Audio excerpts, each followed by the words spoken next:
ಈಗ 100 ಕಟ್ಟಡ ಇಲ್ಲ, ಸುಮಾರು 100 ಅಂಗನವಾಡಿಗಳಿಗೆ ಮಕ್ಕಳು ಅಲ್ಲಿ ದೇವಸ್ಥಾನದಲ್ಲೋ ಕಟ್ಟೆ ಮೇಲೋ ಅಲ್ಲಿ ಕೂತ್ಕೊಂಡು ಓದೋ ಪರಿಸ್ಥಿತಿ ಬಂದಿದೆ. ಚಿಕ್ಕ ಚಿಕ್ಕ ಮಕ್ಕಳು ಇರ್ತಾವೆ, ಅಲ್ಲಿ ಪರಿಸರ ಸರಿ ಇರಲ್ಲ. ಅದಕ್ಕೆ ನಾನು ತಮ್ಮ ಮೂಲಕ ಮಾನ್ಯ ಸಚಿವರಿಗೆ ಒತ್ತಾಯ ಮಾಡೋದು ಏನಂದರೆ, ಬೇಗನೆ ಆ ಅಂಗನವಾಡಿ ಕಟ್ಟಡಕ್ಕೆ ಜಾಗ ಕೊಡಿಸ್ಬೇಕು, ಜಾಗಕ್ಕೂ ದುಡ್ಡು ಕೊಡಬೇಕು ಮತ್ತು ಕಟ್ಟಡಕ್ಕೆ ದುಡ್ಡನ್ನು ಬಿಡುಗಡೆ ಮಾಡಬೇಕು ಅಂತ ನಾನು ಒತ್ತಾಯ ಮಾಡ್ತೀನಿ.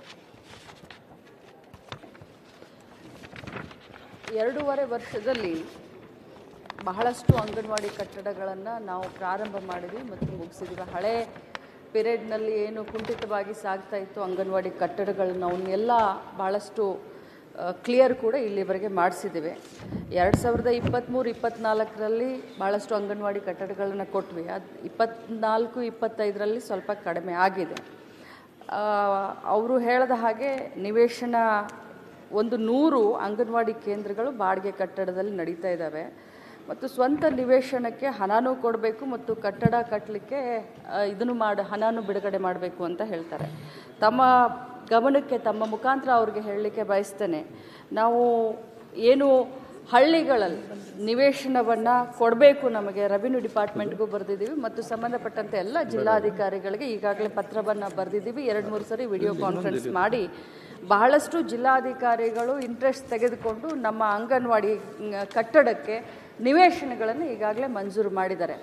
ಹಳ್ಳಿಗಳಲ್ಲಿ ನಾವು ನಿವೇಶನಕ್ಕೆ ದುಡ್ಡನ್ನು ಕೊಡಲಿಕ್ಕೆ ಆಗೋದಿಲ್ಲ, ಮಾನ್ಯ ಸದಸ್ಯರ ಗಮನಕ್ಕೆ ತರಲಿಕ್ಕೆ ಬಯಸ್ತೇನೆ. ಆದರೆ ಅದೇ ಪಟ್ಟಣದಲ್ಲಿ ನಿವೇಶನಗಳನ್ನು 50% ಸರ್ಕಾರದ ವತಿಯಿಂದ 50% ದುಡ್ಡನ್ನು ಕಟ್ಟಬಹುದು ಅಂತ ನಾವು ಮೊನ್ನೆ ಬಜೆಟ್ನಲ್ಲಿ ಕೂಡ ಅದನ್ನು ಘೋಷಣೆ ಮಾಡಿದ್ದಾರೆ. ಏನು ತಾವು ಹೇಳಿದ್ರಿ ನನ್ನ ಗಮನಕ್ಕೆ ಖಂಡಿತವಾಗ್ಲೂ ಇದೆ. ಮಂದಿರದಲ್ಲಿ ಆಗಿರ್ಬೋದು ಅಥವಾ ಕಟ್ಟೆಗಳ ಮೇಲೆ ಆಗಿರಬಹುದು, ನಮ್ಮ ರಾಜ್ಯದಲ್ಲಿ ಸುಮಾರು 69,000ಕ್ಕಿಂತ ಜಾಸ್ತಿ ಅಂಗನವಾಡಿಗಳು ನಡೆಯುವಂಥ ಹಂತದಲ್ಲಿ ಒಂದು 8ರಿಂದ 10,000 ಈ ರೀತಿ ಹೆಚ್ಚು ಕಡಿಮೆ ಆಗಿದೆ. ಅದು ಕೂಡ ಬೇರೆ ಬೇರೆ ಯುವಕ ಸಂಘದ ಕಟ್ಟಡದಲ್ಲಿರ್ಬೋದು, ಸಮುದಾಯ ಭವನದಲ್ಲಿರ್ಬೋದು, ಶಾಲಾ ಕಟ್ಟಡಗಳಲ್ಲಿ ಕೂಡ ನಡೀತಾ ಇದ್ದಾವೆ.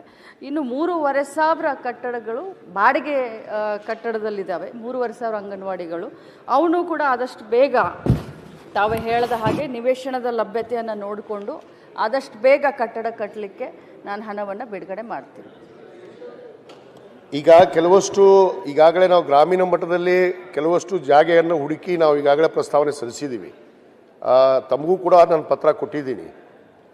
ಆದರೂ ಕೂಡ ಈಗ ಹೇಳಿದ್ರಿ ತಾವು ಭಾಳಷ್ಟು ಅಂಗನವಾಡಿ ಕಟ್ಟಡ ಮಾಡಿದ್ದೀರಿ ಅಂತ. ಈಗ 23, 24, 24, 25, 25, 26 ಇಲ್ಲಿ ನೋಡಿ ಮೇಡಮ್, ಮಾನ್ಯ ಅಧ್ಯಕ್ಷರೇ, ಕಟ್ಟಿರೋದು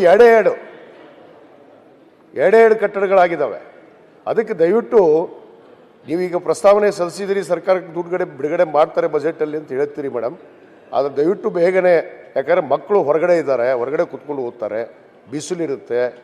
ಅದಕ್ಕೆ ದಯವಿಟ್ಟು ಬೇಗ ದುಡ್ಡನ್ನು ಕೊಟ್ಟು, ಈಗ ಕೊಟ್ಟಿರುವಾದರೂ ನಾವು ಜಾಗ ತೋರಿಸಿದ್ದಾದರೂ ಕಟ್ಟಕ್ಕೆ ಪರ್ಮಿಷನ್ ಕೊಡ್ರಿ ಅಂತ ನಾನು ವಿನಂತಿ. ಮಾನ್ಯ ಅಧ್ಯಕ್ಷರೇ, ಸಭಾಧ್ಯಕ್ಷರೇ, ನಾನು ಇವತ್ತನೇ ಅಧಿಕಾರಿಗಳ ಹತ್ರ ಚರ್ಚೆ ಮಾಡಿ ಬೇರೆ ಎಲ್ಲಿ ಕಟ್ಟದೇ ಉಳಿದಂಥ ಭಾಳಷ್ಟು ಅಂಗನವಾಡಿಗಳು ಕಟ್ಟದಲೇ ಉಳಿದಂಥ ದುಡ್ಡು ಇರುತ್ತೆ, ಅವನ್ನೆಲ್ಲ ಕ್ರೋಢೀಕರಿಸಿ ಮಾನ್ಯ ಶಾಸಕರು ಹೇಳದ ಹಾಗೆ ಆದಷ್ಟು ಬೇಗ ಅಂಗನವಾಡಿ ಕಟ್ಟಡಕ್ಕೆ ಅವ್ರ ಕ್ಷೇತ್ರಕ್ಕೆ ಕೊಡಲಿಕ್ಕೆ ನಾನು ಪ್ರಯತ್ನ ಮಾಡ್ತೀನಿ. ಧನ್ಯವಾದಗಳು.